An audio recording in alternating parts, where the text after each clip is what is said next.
3 मे रोजी झालेली नीट 2026 ही परीक्षा पेपर फुटीमुळे रद्द करावी लागली आहे। थोड्याच दिवसात पुनर्परीक्षेची तारीख जाहीर होईल असं सांगण्यात आलंय। या पेपर फुटीचे धागेदोरे अनेक राज्यात असून आंतरराज्य टोळी सक्रिय असल्याचा अंदाज व्यक्त होतोय। तपास सीबीआयकडे गेलाय आणि राजस्थानमधनं कथित मास्टरमाइंडला ताब्यात घेतलं गेलंय। मात्र या टोळीच्या कुरापतींचा फटका देशातल्या तब्बल 22 लाख विद्यार्थ्यांना बसलाय। राज्यातले सुद्धा 2.5 लाख विद्यार्थी त्यात आहेत। ते नीट परीक्षेला बसलेले आहेत। त्यांचा मनस्ताप केवढा असेल याची आपण कल्पनाच केलेली बरी। अशा प्रकारे परीक्षा रद्द होणं हे यंदा पहिल्यांदाच झालंय अशातला भाग नाही। गेल्या वर्षीही याच नीट परीक्षेचा पेपर फुटलेला होता आणि या पेपर फुटीमुळे असाच सगळा खेळखंडोबा झाला होता आणि त्यानंतर अनेक विद्यार्थ्यांचं भवितव्य अक्षरशः टांगणीला लागलेलं होतं। उशिरा झालेली ॲडमिशन्स आणि तिथून पुढे मग तो अख्खा सिक्वेन्स सुरू होतो। हा सगळा काय प्रकार आहे? अशा परीक्षा हा चेष्टेचा विषय बनलाय का? मनापासून अभ्यास करायला अजिबात किंमत नाहीये का? पेपर लीक माफियांना का रोखू शकत नाही? या सगळ्याच्या मागे कुणाचे वरद हस्त आहेत हे प्रमुख प्रश्न उपस्थित झाले, ज्याच्याबाबत आपल्याला आज चर्चा करायची आहे।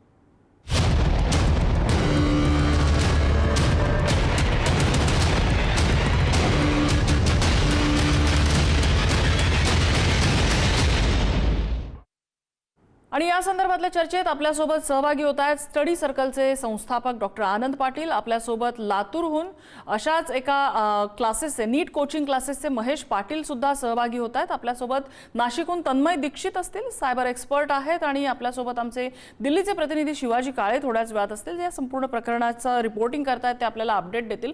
मी डॉक्टर पाटील यांच्याकडे जाते। डॉक्टर आनंद पाटीलजी, तुम्ही इतकी वर्ष तुमची संस्था अशा कॉम्पिटिटिव्ह एक्झाम्सचं कोचिंग करते, अशा प्रकारची एखादी परीक्षा, मग ती MPSC असू दे किंवा क्लास 1 असू दे, क्लास 2 असू दे किंवा नीटची परीक्षा असू दे, ही परीक्षा पेपर फुटीमुळे रद्द होणं ह्याचा किती मोठा मनस्ताप या विद्यार्थ्यांना होत असतो?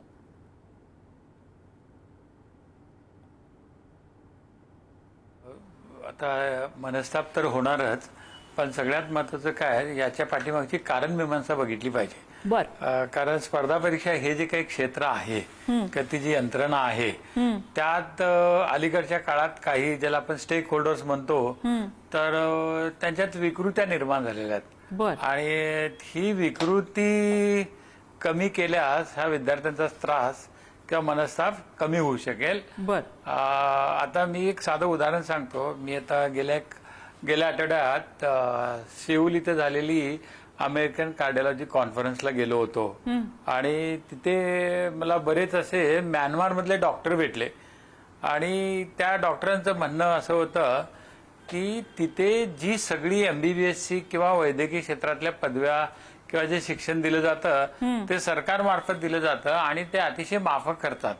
तर त्यांनी सांगितले की एका वर्षाचा तिथला खर्च एका विद्यार्थ्याचा MBBS शिक्षण घ्यायचा $1 येतो आणि तसं जर 5 वर्षातलं $5, म्हणजे तिकडे $5 मध्ये डॉक्टर होतो MBBS। आपल्याकडे काय झालंय की खाजगी याचं तर तुम्हाला माहिती असेल, तर खाजगी संस्थांच्या मध्ये आपल्याकडे वर्षाला फी 25 लाखाची असते आणि त्याच्यामुळे जर समजा आपल्याकडे एक MBBS डॉक्टर व्हायचा झाला तर 5 वर्षात त्या विद्यार्थ्यांच्या पालकांना नाही म्हटलं तर ₹1.25 कोटी खर्च करावे लागतात। मग आता आपण जर आपल्यापासून म्यानमार काय एवढं लांब नाही, साधारणपणे 1,500 किलोमीटरवरती आहे, तर म्यानमार सारख्या आपल्यापेक्षा कितीपटीनं मागास देशामध्ये जर समजा $5 मध्ये डॉक्टर होत असेल तर आपल्याकडे हे ₹1.25 कोटी जे खर्च करावे लागतात, त्यामुळं ह्यातली स्पर्धेची तीव्रता प्रवेश परीक्षेतली जी आहे ती प्रचंड वाढलेली आहे आणि ही तीव्रता वाढल्यामुळं बघायला गेलं तर त्यात संधी साधणारी लोक येतात। म्हणजे विद्यार्थ्यांच्या पेक्षा तर आता याच्यामध्ये पेपर फुटला असं तुम्ही मगाशी म्हणाला, किंवा ही जी यंत्रणा आहे परीक्षा घेणारी, त्या यंत्रणेमध्ये शासकीय हस्तक्षेप जो आहे तो मुळात जास्त आहे। तर त्यात मला वाटतं काहीतरी सुधारणा करायला पाहिजे, तर तो फायदा होऊ शकेल विद्यार्थ्यांना मनस्ताप कमी करण्यासाठी। नाही, अनेक मुद्दे आहेत सर, तुम्ही सांगताय तसं आपण येणार आहोत त्या मुद्द्यावरती, कारण मागच्या परीक्षेत सुद्धा तुम्ही जो हा शेवटचा उल्लेख केला शासकीय स्टेक होल्डर्स त्यांच्याकडे बोटं दाखवली गेलेली होती। येऊया आपण परत मुद्द्याकडे। मला आता महेश पाटील सर दिसतायत लातूरहून। महेश पाटील सर, लातूर हा असा भाग आहे की जिथे स्पर्धा परीक्षेचं माहेरघर आगर असं समजलं जातं. लातूरमध्ये ग्रामीण भागातलेही अनेक विद्यार्थी इथे मोठी स्वप्न ठेवून अशा स्पर्धा परीक्षांसाठी येतात. ही परीक्षा रद्द होण्याचा विद्यार्थ्यांना किती मोठा फटका बसतो, विशेषतः ग्रामीण भागातल्या विद्यार्थ्यांना? नीट ही फार महत्वाची नॅशनल लेवलची कॉम्पिटिटिव्ह एक्झाम आहे. हो. आणि वैद्यकीय क्षेत्रामध्ये जाण्याचं, त्याच्यामध्ये करिअर करण्याचं जे स्वप्न बाळगणारे विद्यार्थी आहेत, विशेष करून ग्रामीण भागातले. कारण ग्रामीण भागातल्या विद्यार्थ्यांमध्ये एक प्रामुख्यानं असं पाहायला मिळतं की त्यांच्यामध्ये मेहनत करण्याची खूप एक काय म्हणतो आपण, एक जिद्दी स्टुडंट ग्रामीण भागातले जे विद्यार्थी आहेत त्यांच्यामध्ये मेहनत करण्याची क्षमता जास्त आहे. हो. ग्रामीण भागातून जेव्हा शहरी भागामध्ये ते येतात तेव्हा क्लासेसमध्ये ऍडमिशन करतात, पण तेवढ्यानं भागत नाही. त्यांना राहायची सुद्धा सोय करावी लागते, खाण्यापिण्याची सुद्धा सोय करावी लागते, हॉस्टेल लावावे लागतात, रूम करून राहावं लागतं, काही जण पॅरेंट्स सोबत राहतात. ह्या सगळ्या गोष्टी कॉम्प्रोमाइज कराव्या लागतात. आणि ज्या विद्यार्थ्यांनी यावर्षी 650 प्लस स्कोर केलाय, काही 680, 685, 700 पर्यंत गेले विद्यार्थी आहेत. आणि चांगले मार्क घेणारे सगळे शहरी भागातील नाहीत, मॅक्झिमम हे ग्रामीण भागातीलच आहेत. आणि केवळ मेहनतीच्या जोरावर त्यांनी 2 वर्ष तयारी करून, काही जणांनी ड्रॉप घेऊन 3 वर्ष सलग तयारी करून ह्या एवढ्या कठीण परीक्षेमध्ये 680 प्लस मार्क घेतलेले आहेत. त्यांना एवढा मनस्ताप होणार आहे आता की त्यांना पुन्हा यावं लागेल आणि पुन्हा नव्यानं तयारी करावी लागेल, पुन्हा खर्च करावा लागेल. ठीक आहे, आम्ही आमच्या विद्यार्थ्यांना काही फीस घेणार नाही, आम्ही मदत करू, पण त्यांना राहण्याचा, खाण्याचा, परत 1-2 महिने इथं काढण्याचा हे वेगळा आणि एक मनस्ताप वेगळा. पुन्हा पहिल्यापासून तयारी. त्यांनी काही जणांनी नोट्स दिल्या असतील, काही जणांनी नोट्स ज्युनियरला दिल्या. हे डोक्यातून एकदा आपण क्लिअर झालं की आपलं स्वप्न पूर्ण झालं, पण लगेच एक मानसिक फार मोठा आघात त्यांच्यावर झाला. खरंय. आणि ह्या सगळ्यांना म्हणजे मानसिक सुद्धा आणि आर्थिक सुद्धा, या दोन्ही आघातांना त्यांना सावरावं लागेल, समोर जावं लागेल. नाही, अगदी. आणि हा मनस्ताप आपण त्याची कल्पना नाही करू शकत, कारण एकदा परीक्षा संपली की तो जो विद्यार्थी रिलॅक्स झालेला असतो, पुन्हा एकदा त्या परीक्षेच्या मोडमध्ये त्याने येणं आणि या सगळ्या चक्रामध्ये पुन्हा एकदा घुसणं, हे खरंच मला वाटतं टॉर्मेंटिंग आहे, त्यांच्यासाठी टॉर्चर असतं हे. तन्मय दीक्षित आहेत आपल्यासोबत. तन्मय, एक आपण जर आत्ताचा जो हा पेपर फुटीचा प्रकार आहे, ते जाळं किती आंतरराज्य पद्धतीने विणलं असेल आपण याचा विचार करू शकतो. आमच्याकडे जी प्राथमिक माहिती आली आहे त्यानुसार हा जो पेपर फुटला तो कुठून फुटला अजून स्पष्ट झालेलं नाहीये, पण त्याची पहिली कॉपी ही नाशिकमध्ये काढली गेली. त्यानंतर त्याच्या 10 सेट्स हरियाणात गेले, राजस्थानमध्ये गेले.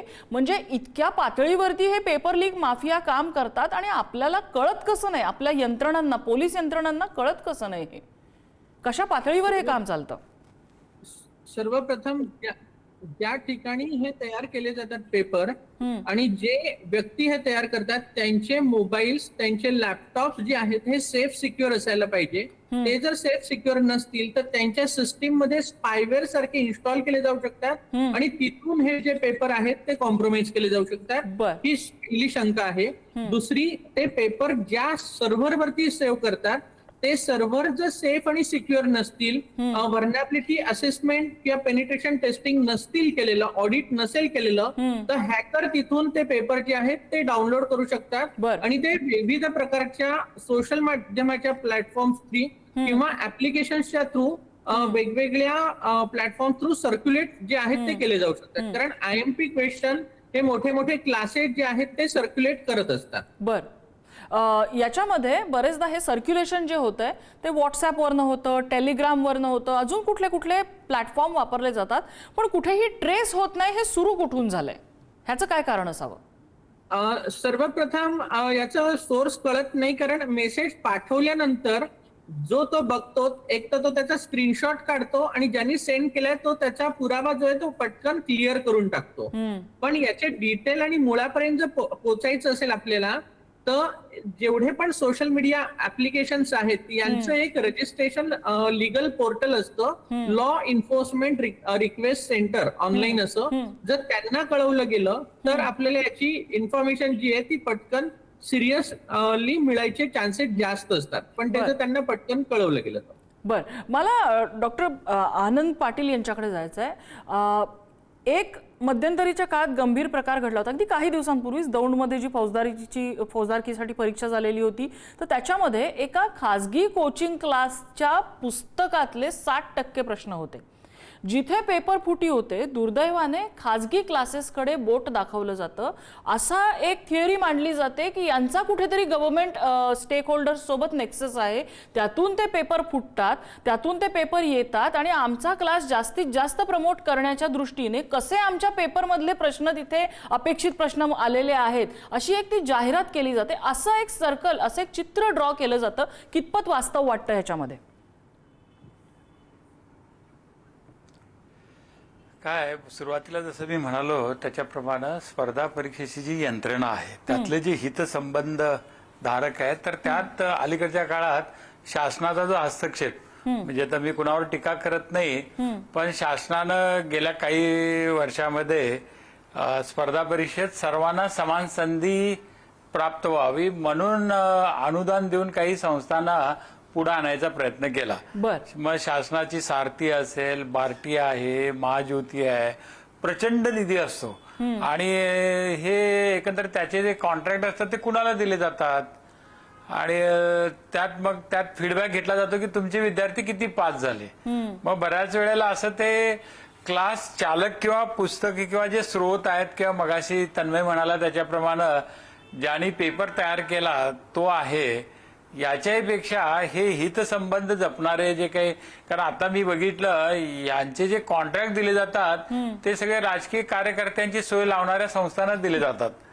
त्याच्यामुळे हे कुठेतरी टाळलं गेलं पाहिजे की एका बाजूला काय झालेलं आहे की या संस्थांना भरमसाठ निधी द्यायचा, त्यांच्या मार्फत राजकीय कार्यकर्त्यांची सोय लावायची आणि नंतर असं आता हे फक्त इथलेच फौजदार भरती झालं असं नाहीये, सगळ्या परीक्षांच्या मध्ये होतंय आणि आपल्याच राज्यात होतंय असं सगळीकडे होतंय. त्यामुळं मुळात काय ही स्पर्धा परीक्षा घेऊन संधीची समानता आणि ज्याला आपण म्हणतो की मेरिटला महत्व द्यायचं या हेतूलाच कुठेतरी हरताळ हा मुळात म्हणजे यंत्रणाकडनंच पासला जातोय, तो कुठेतरी टाळला पाहिजे. आणि दुसरं काय झालंय, असे प्रकार समाजात का घडतात तर यांच्यावरती दबाव ठेवणारं जे सामाजिक मन किंवा सामाजिक संस्था पाहिजे त्याच राहिलेल्या नाही आहेत. कारण सगळ्या क्षेत्रामध्ये म्हणजे आता ही स्पर्धा परीक्षा माझ्या मते फक्त ह्या अधिकाऱ्यांच्या भरतीसाठीच किंवा ह्याच्यासाठीच का घ्यायची, तर आपले अगदी नगरसेवक किंवा पंच, आमदार, खासदार हे सुद्धा स्पर्धा परीक्षा घेऊन निवडले पाहिजेत. किंवा मंत्र्यांच्यासाठी तर स्पर्धा परीक्षा कंपल्सरी ठेवली पाहिजे. तुला आरोग्य खात्याचा मंत्री करायचा, ही परीक्षा दे मगच तू मंत्री होशील, असं काहीतरी केलं तर त्याच्यात ते चांगलं काहीतरी येईल. आता ते काय झालंय की हा दबावच नाहीये. नाही, अगदी खरं आहे सर, तुम्ही म्हणताय तसं एक स्क्रीनिंग ही सगळ्यांसाठीच असली पाहिजे. अगदी तुम्ही म्हणताय तसं ही स्क्रीनिंग सगळ्यांसाठी असली पाहिजे, ती असत नाही. आणि त्याच्यामध्ये हे विद्यार्थी भरडले जातात. विद्यार्थ्यांसाठी स्क्रीनिंग असावी का? नक्की असावी, पण जसं आता डॉक्टर आनंद पाटील म्हणतात की तो फेअरनेस असला पाहिजे. कुठेतरी राजकीय हेतूसाठी त्या फेअरनेसला ते बोट लावलं जातं. मला डॉक्टर महेश पाटील यांना प्रश्न विचारायचा आहे. डॉक्टर महेश, आता याच्यामध्ये आपण बघितलं गेल्या वर्षी पेपर फुटी झाली, यावर्षी पेपर फुटी झाली, MPSCत होते, साधी फौजदाराच्या परीक्षांमध्ये होते, कुठलीही परीक्षा झाली की त्याला अहो 30 सोडा आपले 10वी-12वीचे पेपर फुटतायत, हे आपण थांबवू शकत नाही. कसं ह्या पेपर लीक माफिया म्हणायला पाहिजे ह्या लोकांना? ते कुठल्या वेगवेगळ्या भागातले असतील, वेगवेगळ्या समाजातले असतील, सामाजिक स्तरातले असतील, पण त्यांना आपण रोखू शकत नाही. तुम्ही या क्षेत्रामध्ये बरीच वर्ष कोचिंग करताय, तुम्हाला काय वाटतं कुठे चुकतंय आपलं, का आपण रोखू शकत नाही या लोकांना? मागच्या 2024 पासून जर बघितलं आपण की 2016ला वन नेशन वन एक्झाम आणि NTची स्थापना झाली आणि सगळ्या प्रकारच्या प्री मेडिकल टेस्टला नीट एक्झाम आली सर्व प्रकारच्या कॉलेजेसला. तेव्हापासून असे प्रकार कधी झाले नाहीत.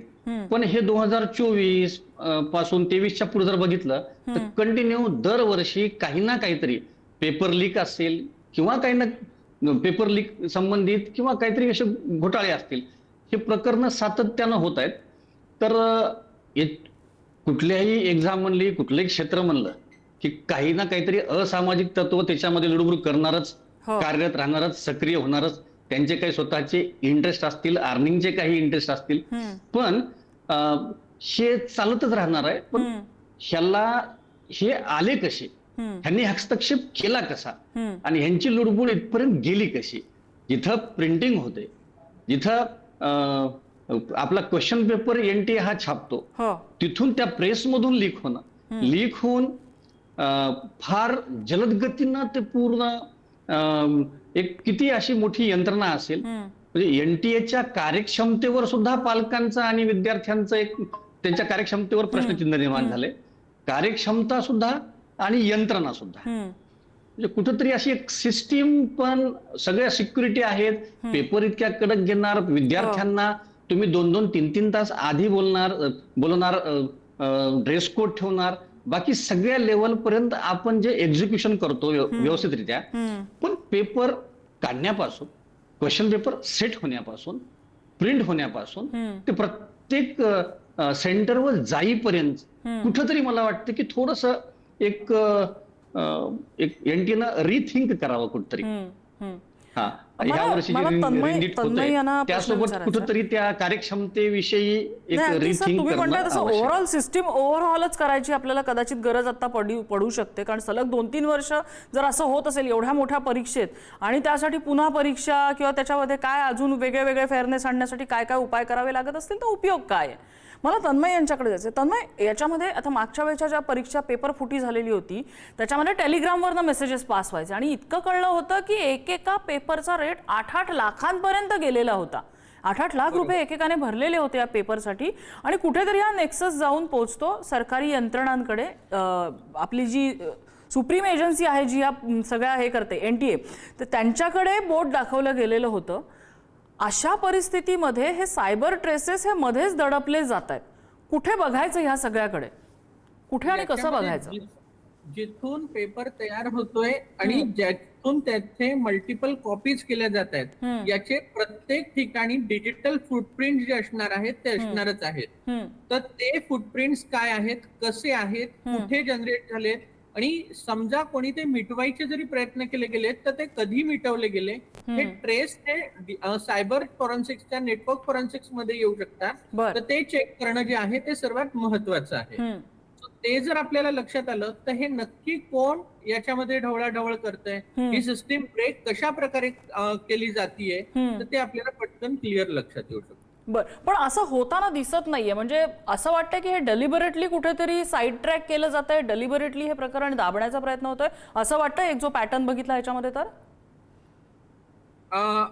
असू शकणार. बऱ्याचदा काय होतं ना, आपण सायबर क्राईम मध्ये बघतो बरेच मोबाईल जे आहेत ते हॅक होतात आणि सायबर फ्रॉड्स होतात, हे आपल्याला रेग्युलरली माहिती आहे. पण मग टार्गेटेड समजा जर असा अटॅक केला गेला की जे सेन्सिटिव्ह लोक आहेत की जे या यंत्रणेमध्ये वर्क करतायत, त्यांच्या डिव्हाइस मधून फक्त हीच इन्फॉर्मेशन समजा जर टार्गेट केली गेली तर असे नक्कीच मोठे अटॅक जे आहेत ते करता येऊ शकतात. बर, मला आनंद पाटील सरांना विचारायचं आहे, अशा प्रकारे म्हणजे आता यावर्षी रिएक्झामिनेशन होणार आहे, परीक्षा परत एकदा होणार आहे.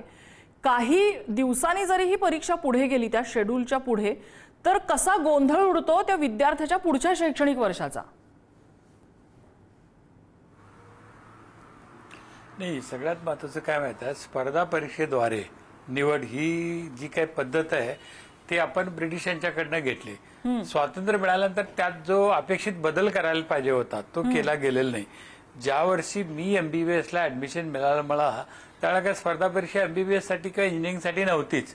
आणि त्यावेळची जी काही ही निवड प्रक्रिया होती MBBS किंवा इंजिनिअरिंग साठी, ती प्रक्रिया मला खरंच चांगली वाटली. कारण त्याच्यात कसं होतं, गुणवत्तेला तर प्राधान्य होतं आणि मगाशी जो उल्लेख झाला त्याच्यानुसार मक्तेदारी कुणाची नव्हती. आता काय झालंय, क्लासेसमुळं मुंबई किंवा आता त्या एकाने सांगितले ग्रामीण भागातली मुलं स्वतःच्या याच्यावर, पण ती फार नंबर कमी आहे. सगळं आता गेल्या काही वर्षापूर्वी आमच्याकडे KEMच्या म्हणजे GS मेडिकलमध्ये ज्या वेळेला पहिली लेक्चर्स असतात तर त्यावेळेला मी गेलो होतो आणि त्यावेळेला बऱ्याच यांना विचारले की तुमच्यापैकी किती जणांचा ऍड्रेस हा मुक्काम पोस्ट तालुका जिल्हा असा असलेला हात वर करा.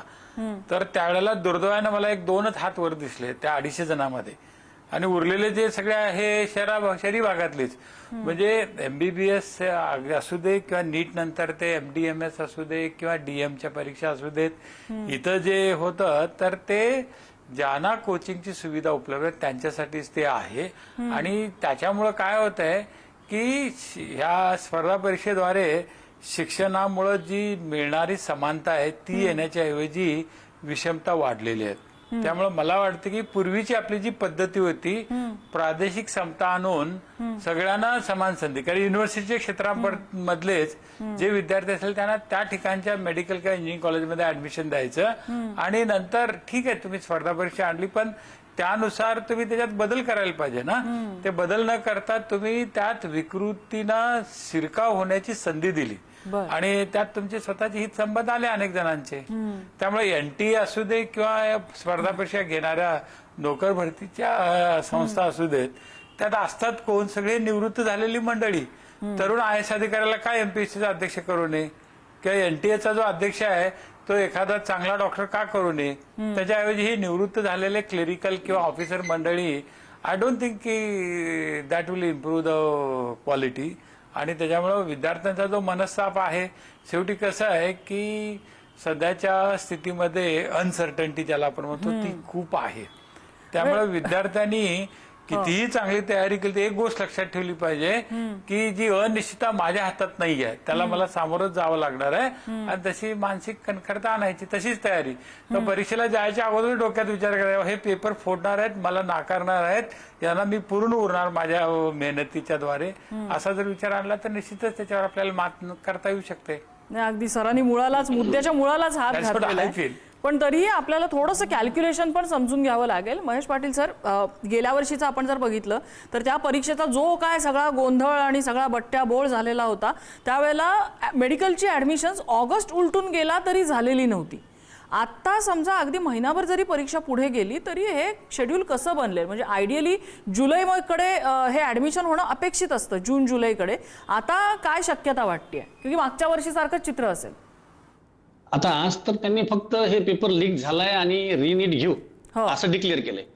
आता परत काही जण परत कोर्टात जातील, काही टॉपर 700+ मार्क घेतलेले, परत काहीतरी डिबेट होईल, पुन्हा काहीतरी तारखा वाढतील आणि जेव्हा त्यांना रिनीटचं जर फिक्सच असेल आणि ठरलंच तर मग कमीत कमी 40-45 दिवस तरी त्यांना द्यावं लागणार.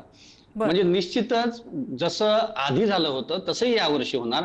जेव्हा रिनीट होते किंवा एक्झाम नंतर होते अशा काही गोंधळामुळे पेपर लीकच्या, तेव्हा ह्या वर्षीचं करंट अकॅडमिक कॅलेंडर तर कोलमडणार. आणि याचा दुसरी बाजू अशी आहे की दुसरा सगळ्यात मोठा फटका बसणार जे रिनीट मध्ये सुद्धा क्वालिफाय होणार नाहीत, ते परत एक चान्स घेणार जे ड्रॉपर आहेत.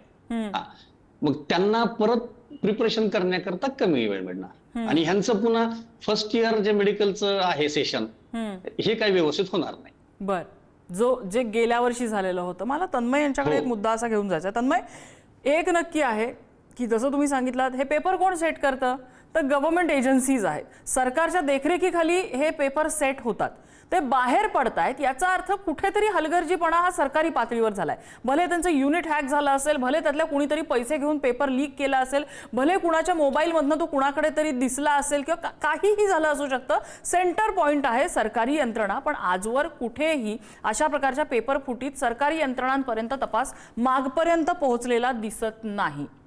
असेल तर तुम्ही मला सांगा, पण असं जे चित्र आहे थोडक्यात असे प्रकरणं दाबली जातात असं समजायचं का?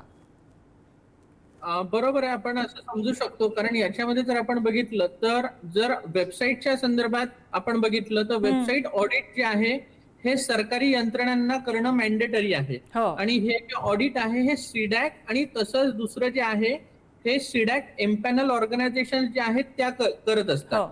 पण जर त्या ऑडिट केल्याच गेल्या नसतील तर असे अटॅक होऊ शकतात की त्यांना कळणारच नाही आणि मग असे ऍक्टिव्हिटी जे आहेत त्या सहज ज्या आहेत त्या होणार.